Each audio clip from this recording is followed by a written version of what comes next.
The county extension agent I spoke with in the fall of 2023 was the kind of man who prefaced everything he told me with his credentials. A degree from the University of Arkansas, 22 years with the Cooperative Extension Service in Montgomery County, no patience for what he called hill country superstition. He laid all of that out before he got to the part about the dogman that ran alongside his pickup truck for the better part of a mile down a ridge road at a speed that no animal in the Ouachita Mountains has any business holding. He went to the property on a Tuesday afternoon in October of 2015. The University of Arkansas Cooperative Extension Service conducts welfare visits for elderly and isolated rural residents throughout the Ouachita region in the weeks before winter, checking on living conditions, heat sources, food stores. Nadine was in her mid-60s at that point and had been living alone on the ridge for over 20 years. The county had a file on her that included 2 unanswered check-in calls and a welfare visit from a neighbor the previous year that had generated a single-line note. Neighbor reports access road impassable. Will retry when conditions improve. The neighbor had never retried. The extension agent was the county's latest attempt to establish direct contact. He turned off Highway 8 onto the gravel access road just north of the Caddo River crossing, drove the first long curve up into the ridge timber, and stopped. Something was standing in the road about 40 yards ahead. It was on 2 legs. The afternoon light comes down in pale patches through the shortleaf pine canopy along that road even in October, and at first he told himself it was a person, a large person standing very still in the middle of the road. His mind tried to make it into a person for about 3 seconds, and then his mind ran out of material to work with. The muzzle was the thing that stopped the explanation. Long canine, projecting forward from the skull in a way that no angle of shadow could account for. The ears stood up from the top of the head in 2 distinct points. The shoulders were wide in proportion to the rest of the body. The arms hung too far down, past where a person's hands would fall at rest. The creature stood in the road looking at his truck with an attention the extension agent described, without hesitation and without embellishment, as territorial. The way you look at a trespasser when you are the one who belongs there, with neither fear nor warning in it, just the flat certainty of something that knows its ground.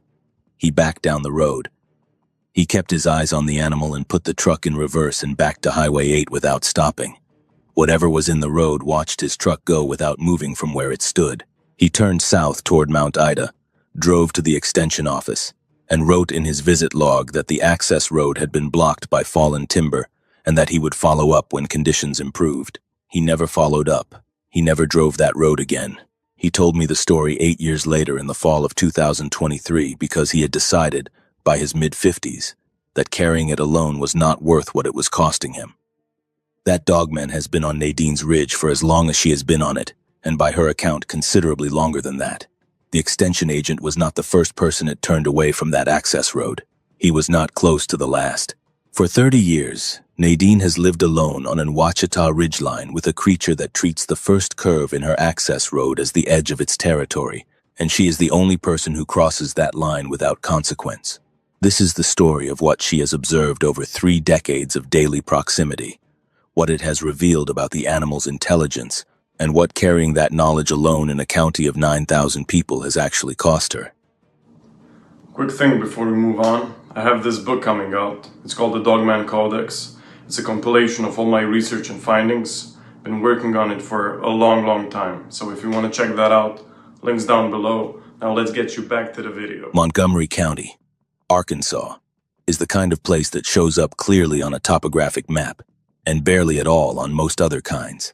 The county covers roughly 900 square miles in the west-central part of the state and holds fewer than 9,000 residents, which works out to about 10 people per square mile when you do the math, though the actual distribution is far more uneven than the average implies. The valley floors have towns. The ridges have properties like Nadine's. Between the ridge properties and the valley towns, there are long stretches of Ouachita National Forest where you can drive for 40 minutes without passing anything made by human hands in the past decade. The Ouachita Mountains are geologically unusual in a way that people who spend time in them eventually notice even if they cannot name the cause. Every major mountain range in North America runs roughly north to south. The Appalachians, the Rockies, the Sierra Nevada, the Ouachitas are different. The ridges in Montgomery County run east to west, stacked in long parallel rows separated by valleys and creek drainages, and they have been running east to west since before the Appalachians existed. The collision that created them predated most of what Americans understand as mountains by hundreds of millions of years. The rock is novaculite and sandstone and folded shale. The effect from the ground, standing on a ridge in Montgomery County and looking south, is a succession of parallel ridgelines fading into distance, each one lower than the last, like a slow ripple moving away from you. The Caddo River rises in the hills northeast of Mount Ida and runs southeast toward Lake DeGray. Between Mount Ida and the community of Caddo Gap, where the river cuts through a break in the ridges that Highway 8 follows, the valley is narrow, and the ridges push hard against the bottomland. The shortleaf pine that dominates the upper ridges is the same species that covered this landscape before the first settlers logged it in the early 20th century, then regrew through Forest Service, replanting in the 1930s.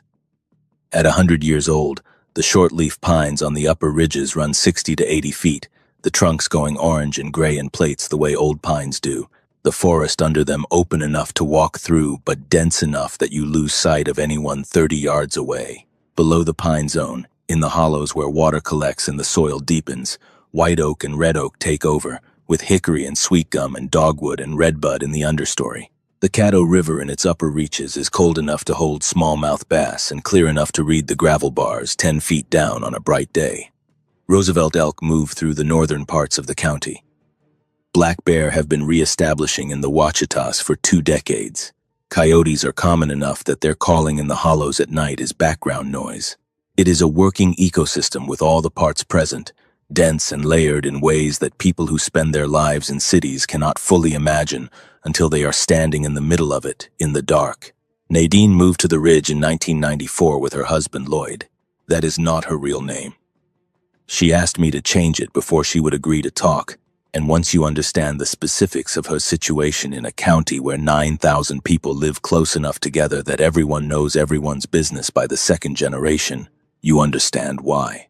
Lloyd was from Baxter County in North Arkansas, a mill worker by trade and an outdoorsman by identity. He had wanted land in the Ouachita Mountains for most of his adult life. A piece of the forest with a cabin on it, a garden plot in the clearing, somewhere that used what he knew rather than letting it go to waste. They found the property through a classified ad in a Glenwood newspaper in the summer of 1993. 42 acres on a ridgeline above a tributary of the Caddo River, one existing structure, a gravel access road off Highway 8, a listing price that sat noticeably below comparable properties in the area. The realtor described the discount as reflecting remote access and gravel road condition. The previous owner, a man Lloyd reached by phone after the closing was complete, was pleasant and brief. He said the well was reliable and the roof needed attention. When Lloyd asked why he was selling after only a few years, the man said the property suited some people and not others, and that Lloyd should just drive up and see for himself. He said nothing else about it. Lloyd told Nadine about that call. She has thought about it many times since. The previous owner had not warned them off. He had not said anything alarming or specific. He had simply left a gap in his answer large enough to drive a truck through, and they had driven through it without understanding what the gap was. They closed on the property in September of 1993 and spent the winter making plans. Lloyd drove down from Baxter County on weekends through the following year to work on the cabin, which was structurally sound but needed the roof work the previous owner had mentioned, new windows in 2 rooms, and a section of porch rebuilt from the joists up. Nadine came down for 2-week stretches in spring and summer to start the garden plot and clear the fence lines. By October of 1994, they were on the ridge permanently. They were not romantics about what they were doing. Neither of them had harbored fantasies about rural self-sufficiency, of the kind that brings people from cities to remote properties and sends them back to cities 2 years later with useful information about how well pumps work and no desire to find out again. Nadine had grown up on a farm in Van Buren County. She knew what a winter in the Ouachitas required. She knew which mushrooms in the hollow were edible and which would put you in the hospital. She knew the difference between a copperhead and a water snake and what to do in either case. Lloyd knew timber, knew tools, knew engines, knew the feel of a deer moving in heavy cover before it broke into the open. They were practical people, and the practical work of the ridge suited them. The view from the cabin porch looks south across a hollow to the parallel ridgeline 400 feet lower and 2 miles distant. In spring, the red buds bloom on both ridges and the hollow between them, a wash of purple-pink before the oaks leaf out. In summer, the hollow fills with heat, and the ridge catches whatever breeze comes off the mountains to the west. In fall, the oaks turn bronze and rust, and the deer move through the cleared ground at dawn without concern. In winter, the leaves come down and the sight lines open, and you can see the creek in the hollow from the porch, a bright line of cold water 400 feet below through bare hardwood stems. Nadine and Lloyd were content on the ridge for the first few years. She said this directly to me, without qualification or nostalgia. The ridge gave them what they had come for, and the work of keeping the property required everything they knew. They made friends in the county, a retired teacher to the west who came up once a week to check his trail cameras and brought eggs from his hens, an older couple to the east who had been on their ridge for 40 years and had strong opinions about deer gardens and clay soil. They drove down to Mount Ida for church most Sundays and got to know the county in the careful, patient way that takes time and consistent showing up. The county took them on in return, with the same careful patience. The first sound Nadine could not explain came in February of 1997. She places it exactly because she wrote it in the composition notebook she had already been keeping as a property observation log. Approximately 1 in the morning. Clear night. Temperature in the lower 20s. The kind of cold that settles into an Ouachita ridgeline and stays. She woke because the north wall of the cabin flexed in a sound she associated with wind. And then she lay still and realized there was no wind. Then she heard the other thing. It came from the northern ridge, the ridgeline opposite the one the cabin sits on. Across the hollow, the sound was low. Lower than anything she associated with music or with animals, and it rose through a range of tones she had no prior reference for. She said it was like hearing a frequency she had not known her ears could detect. The hair on her arms rose while she was still deciding whether she had actually heard it. It was not frightening in itself, she noted in the journal with the specificity of someone taking field notes. It was wrong. The way a familiar word looks wrong when you stare at it too long, not dangerous, just off from what the world is supposed to be. She woke Lloyd. He lay still and heard it twice more. He said probably elk.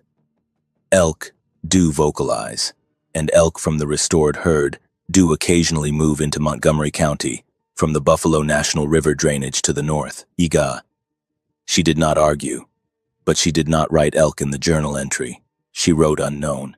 She heard the same sound 11 more times over the following 2.5 years, always at night, always from the northern ridge, or from somewhere in the hollow between the ridges. Lloyd heard it 4 more times and attributed it to elk each time. She kept writing it down. Lloyd died in July of 2001, congestive heart failure. He had been in his mid-60s and had seemed healthy in the way that people who live active physical lives often seem until they are not. The blockage the autopsy found in his coronary artery had apparently been building for years without producing any symptom anyone could have read with certainty.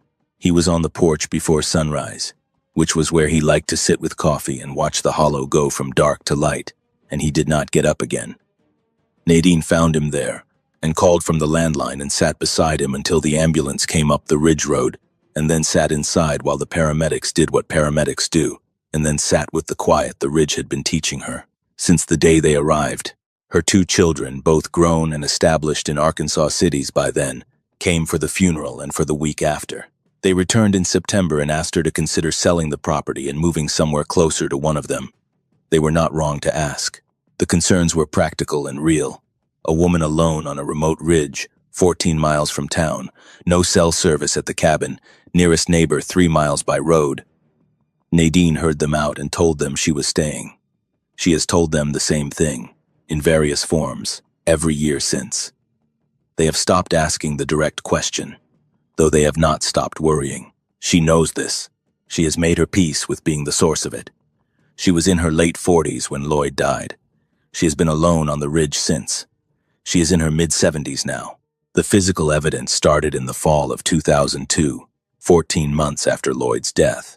She was walking the fence line on the eastern side of the property, checking posts, when she found the tracks in a strip of soft mud along the upper drainage ditch. The tracks were canid. She was experienced enough with the property's wildlife to know that immediately. The four-toe pad pattern with claw marks forward was consistent with a dog or coyote. The size was not. The overall width across the toe pads ran roughly 5¼ inches. A large German Shepherd leaves a track between 3 and 3½ inches. A coyote runs smaller. A gray wolf, which Arkansas has not had in wild populations since the early 20th century, might reach 4½ inches in an exceptional individual. 5¼ required an animal she had no template for. She measured the stride length, where the mud strip was soft enough to hold a continuous run of prints for about 30 feet. The pattern was wrong in a way that was harder to quantify than the size, but equally apparent when she stood over it.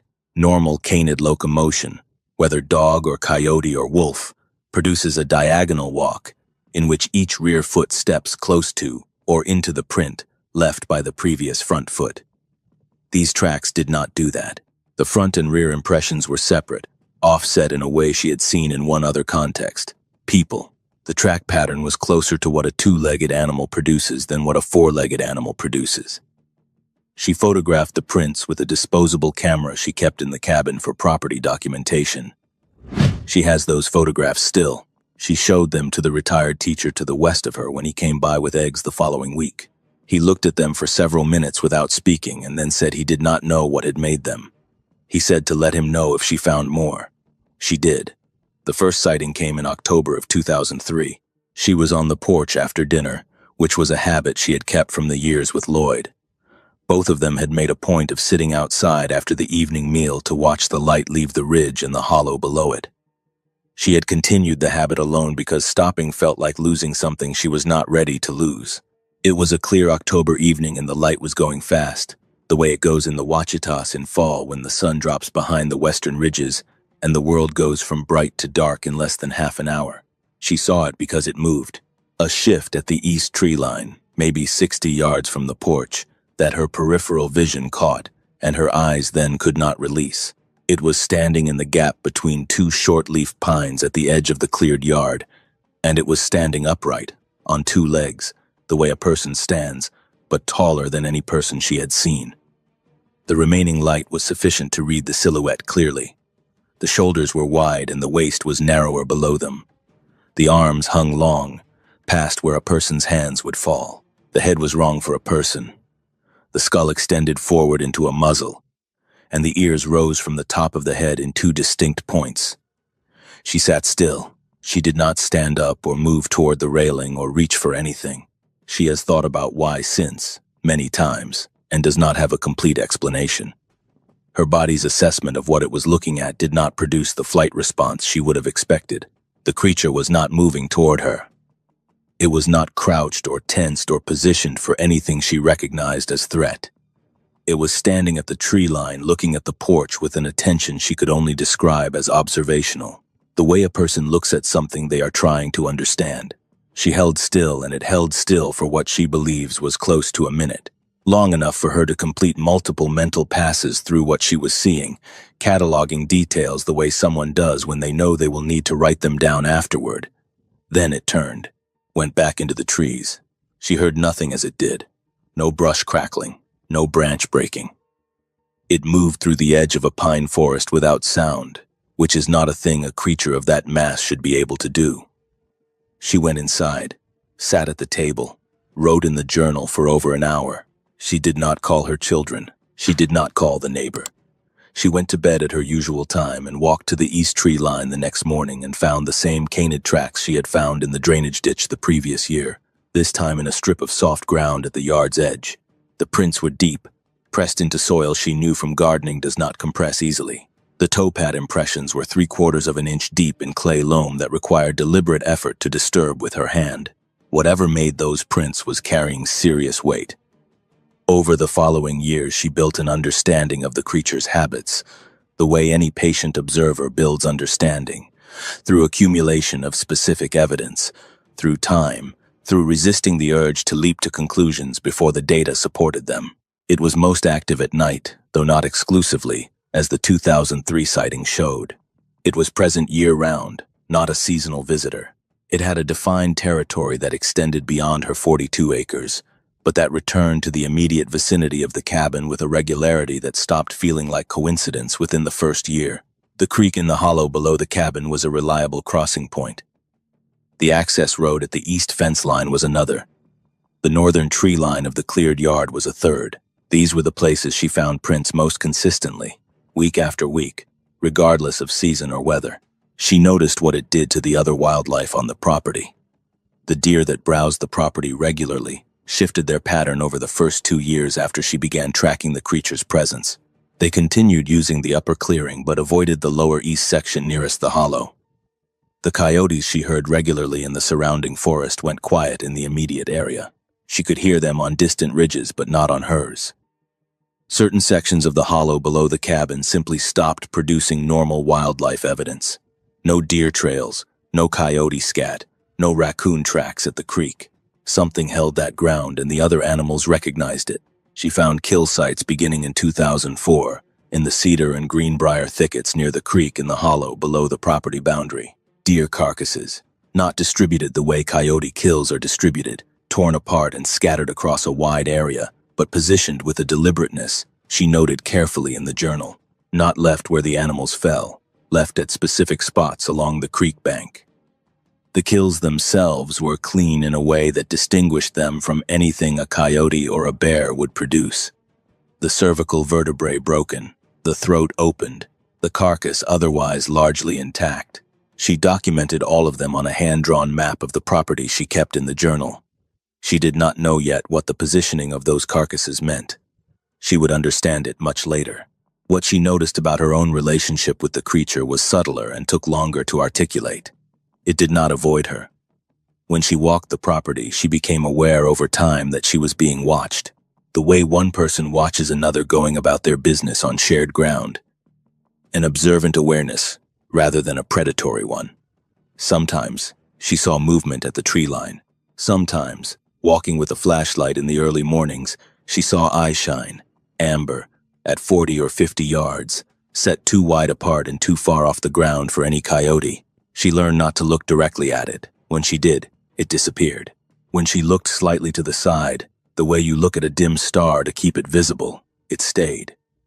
She came to think of these morning observations as something close to a check-in, the creature confirming she was still there, doing what she was supposed to be doing on its ridge. It took her approximately 3 years to understand that the creature was not merely tolerating her presence. It had accepted her. There is a difference, and she said she felt it the way you feel a change in barometric pressure before a storm, not in any single observation, but in the accumulation of all of them together until the evidence had become too consistent and too specific to dismiss. This is where the story of the other people begins. Lloyd's younger brother drove up from Hot Springs in November of 2003 to spend a week helping Nadine with firewood and winter maintenance. She asked me to call him Merle. He arrived on a Saturday with chainsaws and chains loaded in his truck and turned onto the access road at Highway 8 and made it to the first curve before calling Nadine from his cell phone, which barely had signal at the road's entrance. He said something had come out of the trees on the left side of the road and was running alongside his truck. He said it was keeping pace. He said its head was at the level of his truck's window. He said it was not a bear. He backed down to the highway. He drove to Mount Ida and called her from a restaurant there. He did not come back up that weekend or at any point afterward. He left supplies at the highway turnoff twice in the following years rather than driving up the road. He was not a man who frightened without reason. He described what he saw with the careful specificity of someone who has been deciding how to say it for 20 years. It was upright. Its head was at the level of a very tall person's face. Its gait was smooth and ground-covering, and the head was shaped wrong. He said the word he uses now is DOGMAN. He did not have that word in 2003. Getting the word made it easier to carry, though it did not change what happened on the road. The contractor came in the spring of 2007. A licensed builder out of Mount Ida who had been doing rural construction work in Montgomery County for years, with references Nadine trusted and a practical approach to what the porch roof repair required. He drove up the access road on a Monday morning, made it all the way to the cabin, shook Nadine's hand, walked the porch, took measurements, and began unloading materials from his truck. Around midday, he said he needed to go pick up a specific length of board he had forgotten to bring and drove back down toward the highway. He called her about 30 minutes later from a gas station in Caddo Gap. He said he was not coming back. When she asked why, he said there had been something in the road on the way down and it had looked at him and he had gone around it fast and he was not returning to see if it was still there. She asked what it looked like. He said he would rather not say.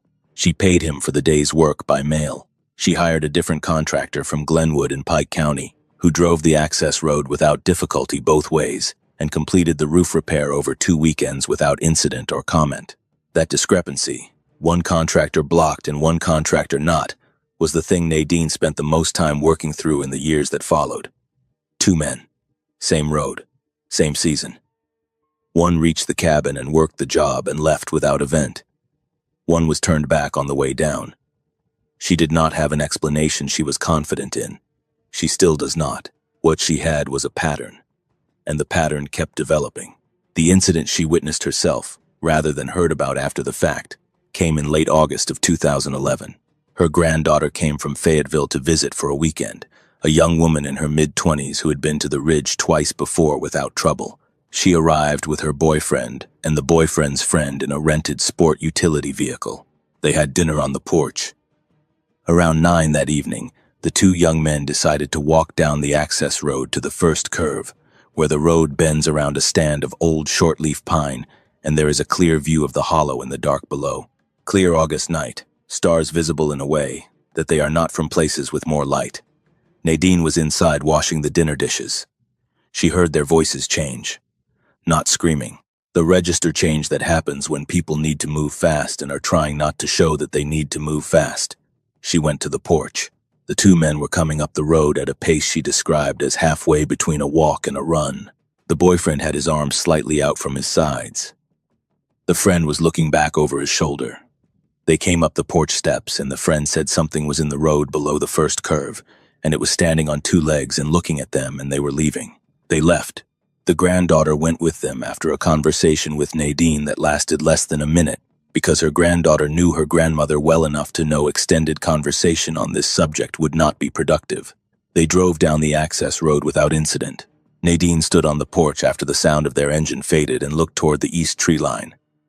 She heard tree frogs in the hollow, a screech owl in the oaks to the south, the low drone of late summer insects. She stood there several minutes, and then went inside and finished the dishes. Later, in the journal, she noted one detail she had observed from the porch while they were loading the car. Amber eyeshine at the tree line, at the distance and height she had come to know, present until the car turned out of the drive and then gone. The eyeshine had been a consistent element of her observations for years by then, the creature confirming its presence whenever she walked with a flashlight in the early mornings. She had been recording it in the journal since 2004. What she noted now was not its presence but the timing. It appeared at the moment the young men were leaving and disappeared the moment they were gone, as if the creature had been watching the departure as closely as Nadine had been watching it. She began keeping the road events log as a separate section within the journal in 2007, after the contractor incident. Each entry dated, with the person's name or a brief description, the nature of their visit, what they reported seeing or hearing, and how they responded. She added a notation in 2009, after the 6th or 7th entry made the pattern clear enough to track systematically, whether the person had been invited or had come uninvited, and whether Nadine had wanted them there. She was careful with that column. She did not claim the creature could read her intentions. She noted what the evidence showed and looked for the explanation that best fit it. The physical evidence Nadine has assembled over 30 years does not constitute a scientific case in any formal sense, and she knows that. She is not trying to prove anything to anyone outside the Ridge. She is trying to document what she has lived with, for her own understanding and because she is, by temperament, a systematic person who writes things down. The photographs, the journal entries, dated and specific and consistent in the way that journals written for an audience of one tend to be, without the editorializing you get when someone is trying to make a case. The sketches she has made of what she has seen, which are not artist drawings but observer's drawings, the kind of functional illustration a field naturalist would produce, proportional, annotated with measurements and conditions. The plaster casts number 61 and fill a wooden storage box about the size of a large piece of carry-on luggage. She knows the number because she numbered them as she made them. which is the kind of methodical behavior the rest of the record suggests is characteristic of how she approaches things she cannot explain. The oldest casts and the most recent are consistent enough in morphology that they likely represent the same individual or individuals from the same population, spanning over 20 years of occupation on the same territory. What the casts show, uniformly, is a canine foot structure with 4 toe pads and claw impressions at the leading edge of each toe. The overall proportions differ from any domestic dog or wolf track in the documentation she has compared them against. The toe pads are spread wider relative to the heel than in gray wolf tracks from documented northern populations, and the overall track length in the largest casts runs 6¼ inches from the leading claw marks to the back of the heel pad. The stride measurements she has recorded alongside each cast number show a consistent gait pattern that differs from a standard 4-footed canid walk, with the front and rear impressions separate rather than registering in the same spot. The journal contains 26 years of dated entries beginning in 1997. The entries for the first several years are spare, sound observations, weather, wildlife sightings, property conditions. They become more detailed after Lloyd's death, and more specifically attentive to the creature's presence beginning after the first sighting in 2003. By 2008, the journal entries include what she calls behavioral notes, observations of the creature's movement patterns derived from the physical evidence it leaves, rather than from direct sightings, which remain infrequent throughout the record. The road events log runs to 31 entries as of our last contact, covering 16 years from 2007 through 2023. Not all 31 represent confirmed sightings. Some people heard sounds. Some felt watched without seeing anything. A few simply turned around at the first curve and left, and Nadine learned what had happened only when they failed to return calls or when word reached her through the county's informal networks.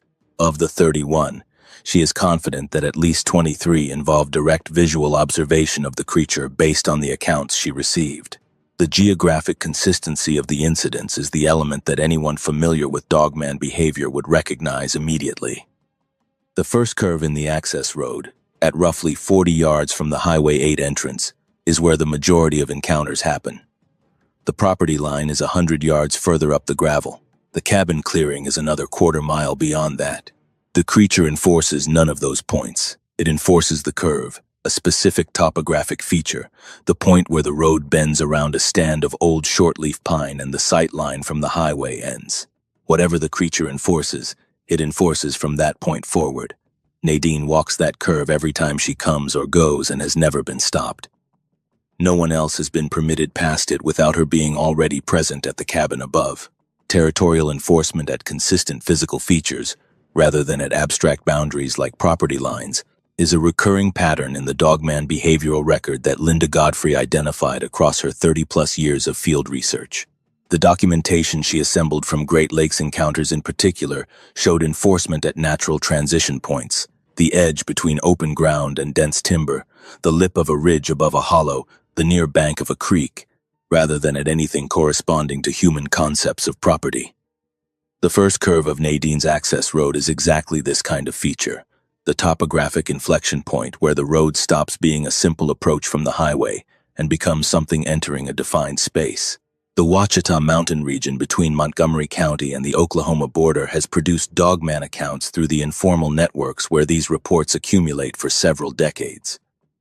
The terrain is consistent with what researchers identify as favorable habitat, ridge systems providing elevated observation and movement, densely wooded drainages with year-round water, very low human population density in the interior, large, contiguous blocks of national forest making movement between territories possible without crossing open ground. The Ouachita National Forest holds approximately 1.8 million acres in Arkansas, with Montgomery County sitting deep within its western portion. The Caddo people lived throughout the Ouachita Mountains and the lowlands surrounding them for at least 1,000 years before their removal to Indian Territory in 1859. Their oral traditions reference non-human intelligences associated with specific territories in the upland forests. The word Ouachita itself appears in French colonial records as early as 1697 as a name for both the mountains and the people who inhabited them, and the Caddo understanding of what shared the land with them was sufficiently detailed that it became embedded in the language they used to describe the landscape. I spoke with a staff member at the Caddo Nation's Cultural Resources Office in Binger, Oklahoma, and described what Nadine had been observing. The response was measured in a way that itself communicated something. The staff member said that certain places in the ancestral homeland were understood to belong to beings other than humans, that the Caddo approach to those places involved recognition rather than investigation, and that the removal of the Caddo people from the Ouachitas did not remove the beings the Caddo had recognized from those mountains.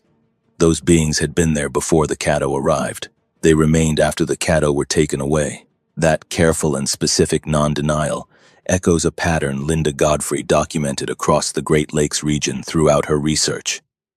Indigenous communities that hold oral traditions, describing beings that match DOGMAN reports, tend to respond to outside inquiries, not with disbelief or dismissal, but with quiet acknowledgement, followed by boundary setting. The beings are known. They are not discussed with outsiders. The boundary is maintained for reasons that predate European contact by centuries. The Caddo response to my inquiry was consistent with this pattern. If you spend time in the Ouachita Mountains, particularly in the Caddo River drainage between Mount Ida and Caddo Gap along Highway 8, or on any of the Forest Service roads that push into the interior ridges north of the highway, you are in country that has been producing these accounts for longer than most of the people driving through it realize. Let me know in the comments if you have had anything unusual happen in those hills. Based on what I have been going through from Montgomery County and the surrounding area, the activity in the upper Caddo drainage has a history most people passing through on the highway have no idea about. What 30 years of living with this knowledge has done to Nadine is not what you might expect if you picture her situation from the outside. She is not frightened. She has not been frightened of the creature in any sustained way since the first few years, when the encounters were new and she had no basis for evaluating what its intentions were.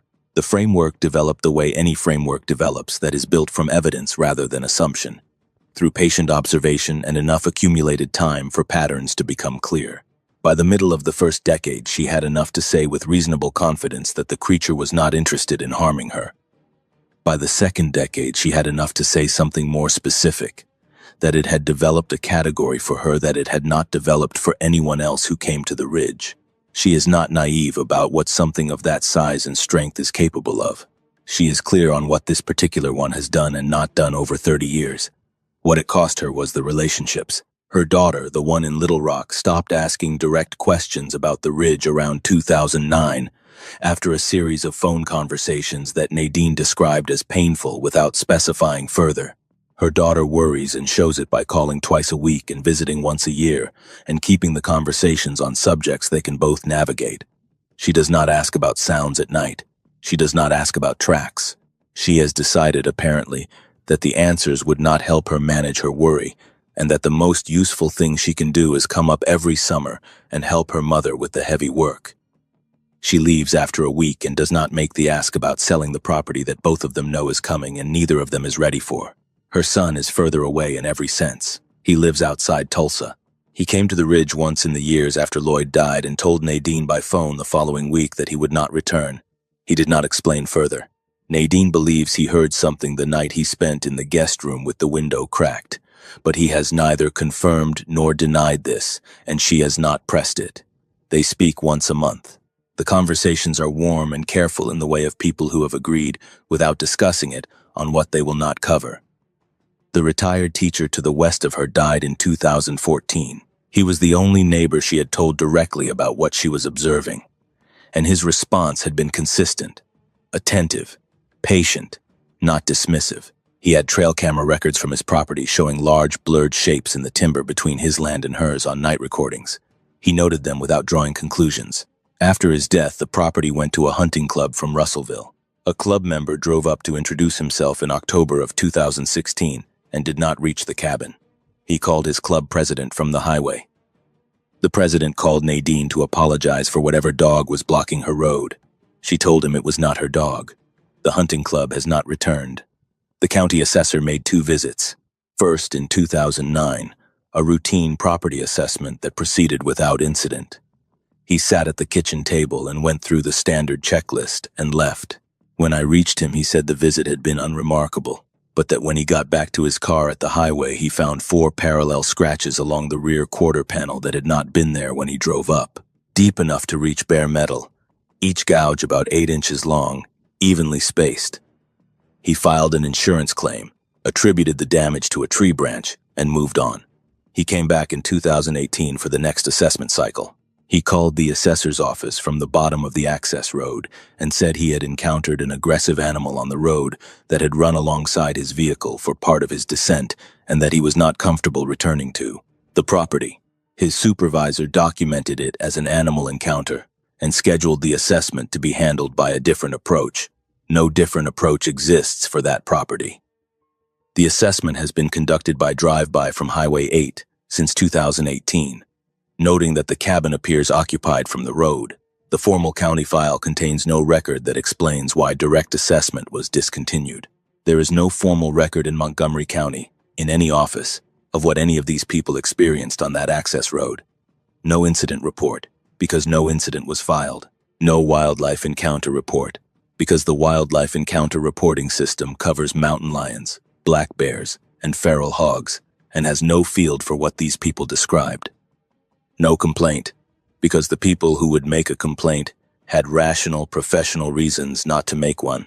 The system simply has no category for what was happening on that road, and the people who encountered it made the rational calculation that the closest available category was the right place to put it and moved on.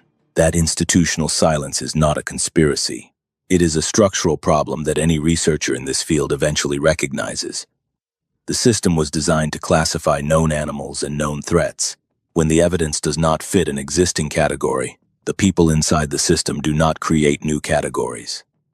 They find the nearest existing one and use it, and the actual evidence goes with the person who experienced it and stays there. The county assessor's file says animal encounter. The extension service log says access road impassable. The hunting club president told his members there was a dog in the road. None of these descriptions is quite a lie. None of them is close to the truth. The winter of 2018 was when Nadine came closest to understanding the nature of what she shared the ridge with. December.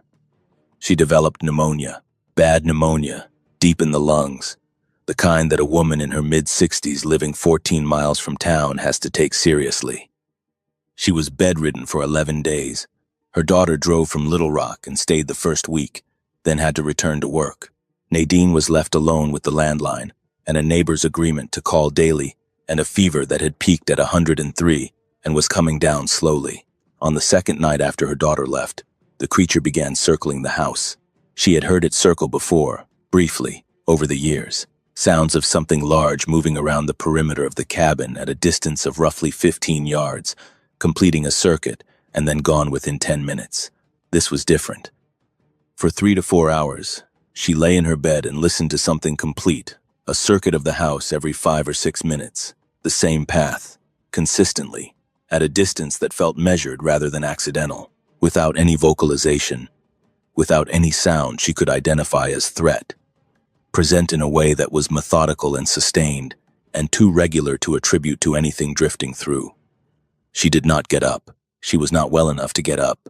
She lay in the dark and listened and held still and felt, she told me, not afraid but profoundly aware of the difference in scale between her and what was outside. She was bedridden and feverish and alone, and something very large was moving around her house in the dark with a purposefulness that was the only word she had for it, and the quality of the sounds was not threatening. They were simply there, consistent, the sounds of something that intended to remain where it was. When she was well enough to go outside, 11 days after she first took to bed, she walked the perimeter of the cabin and found the tracks. They circled the house at a distance matching what she had heard, pressed deep into the wet December ground, at least 3 circuits worth of prints laid one on top of another in the same path. She followed the tracks east, past the fence line to the yard's edge, and found what the creature had left there, a deer, an 8-point whitetail buck, recently killed, positioned at the exact point where the cleared yard met the tree line. The neck was broken, and the throat had been opened, and very little blood had spread beyond where the carcass lay, which indicated the deer had been killed elsewhere and brought here. Drag marks in the leaf litter led east into the timber, ending at a patch of disturbed ground about 60 yards in where the deer had been killed and the drag began. It had been killed there and brought to this specific spot at the edge of Nadine's yard. She dressed the deer herself, at her age, recovering from pneumonia, in December cold. This was more work than it should have been, and she mentioned it in a way that suggested she was still faintly annoyed with herself for not asking for help. She put the venison in the freezer, burned the carcass in the burn pile at the east edge of the yard, and went inside and sat at the table and wrote in the journal for a long time. The entry she read to me over the phone, from December of 2018, I am going to reproduce here as accurately as I can from the notes I took while she read it, because the language she used is the plainest description of the evidence's implication that I have ever heard anyone produce from their own direct observation. She wrote, "The animal has been watching me long enough to know that I was not able to hunt this winter, and it brought food." She paused when she said that to me. I paused too. Then she said she did not know if that was the correct interpretation. She said maybe the deer was left for a different reason, and she was reading intent into coincidence. She said she had learned, over nearly 20 years of observing this creature by then, to hold her interpretations loosely and let the evidence accumulate before she decided what it meant. But she had been bedridden and unable to hunt and unable to maintain her usual food supply from the land, and a fresh-killed deer had appeared at the edge of her yard within days of her becoming sick. She could not dismiss the possibility that those two facts were connected. What that interpretation requires accepting is the thing that makes people stop. It requires believing that the creature had been monitoring her condition closely enough to detect a change, that it had processed the change against whatever model of her it had been building over the years of daily observation, that it had taken an action specifically directed at her changed circumstances. This is not reflex. This is not instinct in the sense a biologist would mean. This is the cognitive sequence you describe with words like understanding and inference and intent. And the researchers who study animal cognition have deep reservations about applying those words to any species, and very deep reservations about applying them to a species that does not appear in any field guide. The third strongest piece of evidence in Nadine's record is not the deer carcass. It is something she discovered in the late winter of 2022, on a morning walk along the access road after a light snow. The snow had come overnight and recorded tracks cleanly in the gravel at the section of road just above the first curve. She stopped when she saw them. 3 sets of prints, side by side, crossing the road left to right, not in sequence, not one after another, but all 3 present at the same section of road within the same time window before the snow covered whatever had come before. 3 distinct individuals. The largest, the one whose prints she had been casting since 2002, was on the left shoulder. A mid-range individual, whose prints she had been tracking since around 2013, was in the gravel center. A third set, smaller than the others but not significantly so, was on the right shoulder. 3 different size classes, consistent with different ages, on a ridgeline in Montgomery County, Arkansas, in a 42-acre property that is bounded on 3 sides by Ouachita National Forest land. She stood in the road for a long time looking at the 3 sets, and then went back to the cabin for the ruler and the camera, and came back and documented everything before the light changed. When she was done, she sat on the road bank and thought about what it meant. She had been tracking one individual for 20-plus years.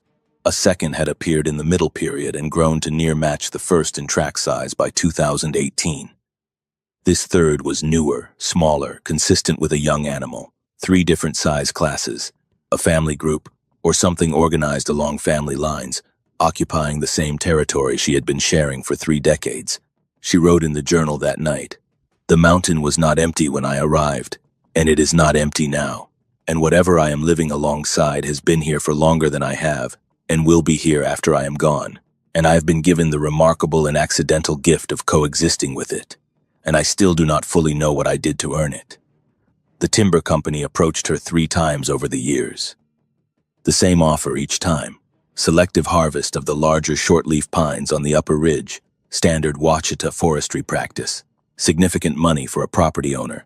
She declined each time.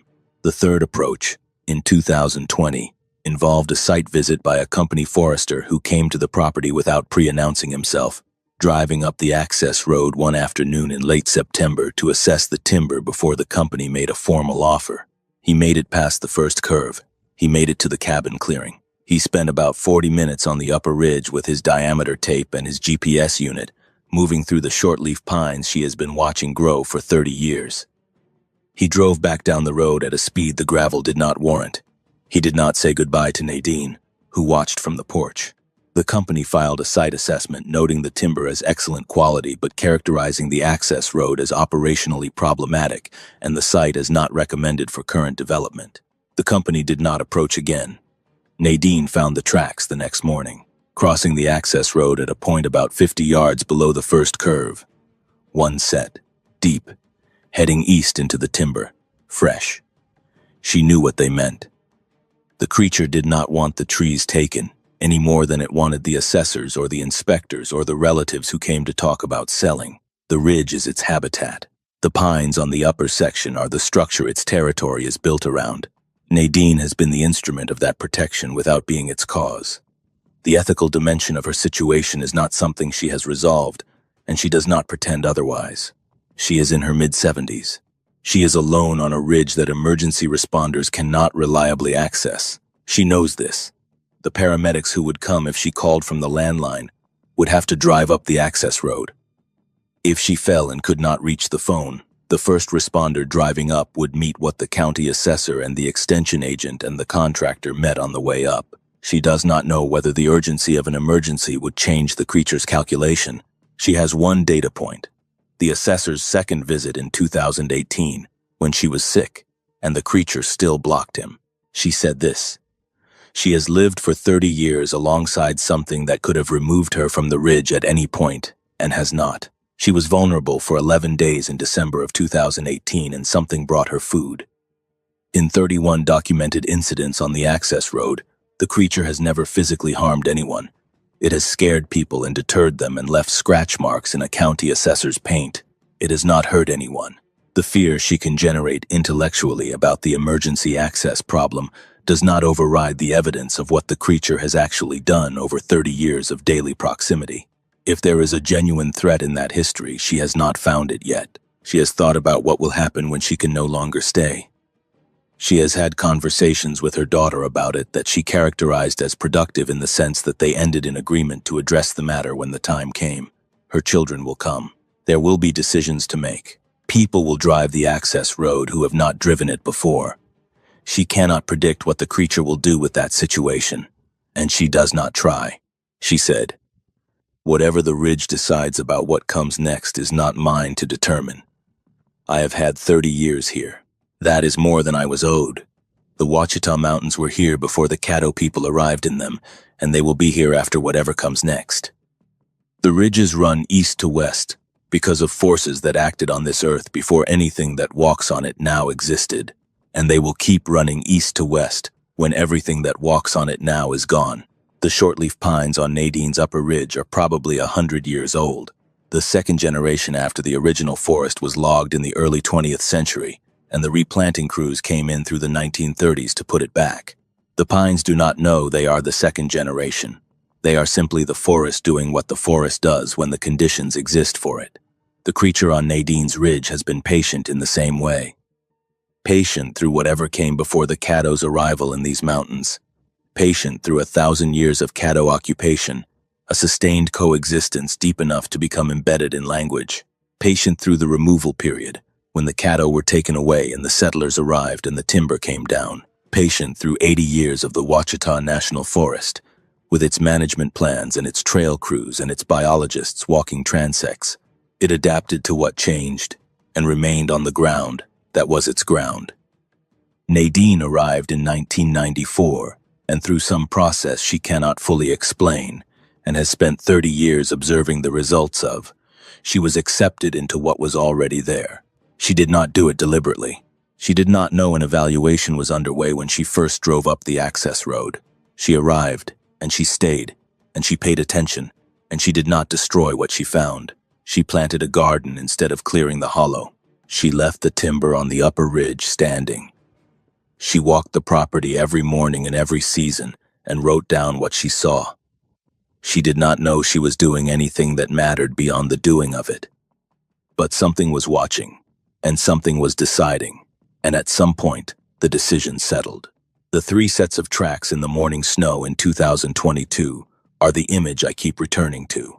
Three distinct individuals, moving together, or having used the same road in the same night, their prints side by side in the gravel of the access road. A family, something organized like a family, occupying a territory it has occupied for longer than the road they were crossing has existed, longer than the county that claims jurisdiction over this piece of the Ouachita Mountains, longer than any map that has ever been drawn of this part of Arkansas. The road goes through their territory. They have been tolerant of it. What Nadine has been given, and she knows it, is a window into something that almost no one alive has access to in this form. 30 years of proximity to an intelligence that is not human, that is flesh and blood, and lives and reproduces on a ridgeline in Montgomery County, Arkansas, and that chose, for reasons it is not communicated in any language she can transcribe, to allow her to stay. She is not romanticizing this. She is not projecting kindness onto something that has not demonstrated kindness through its behavior. She is reading the evidence the way she has read evidence for 30 years, and saying what it shows. The ridge is quiet in the early mornings, not the quiet of an empty place. The quiet of a place that is fully occupied and not disturbed. Tree frogs in season, owls in the timber, the sound of the creek in the hollow when the water is up after rain, and on most mornings, if she walks to the east fence line in the hour before sunrise and stands still and looks slightly to the side rather than directly, there is the eyeshine, amber, at the height and distance she has known for over 20 years. At the edge of the shortleaf pines in the dark before the ridge goes light, she looks to the side of it. It stays. She finishes her walk. She goes back inside, and on the ridge above the Caddo River drainage in Montgomery County, Arkansas, in the forest that the Caddo people knew and named and described in traditions the broader world was not equipped to receive, the creature that has watched over this 42 acres for longer than any recorded deed goes back, continues to do what it has always done. It watches.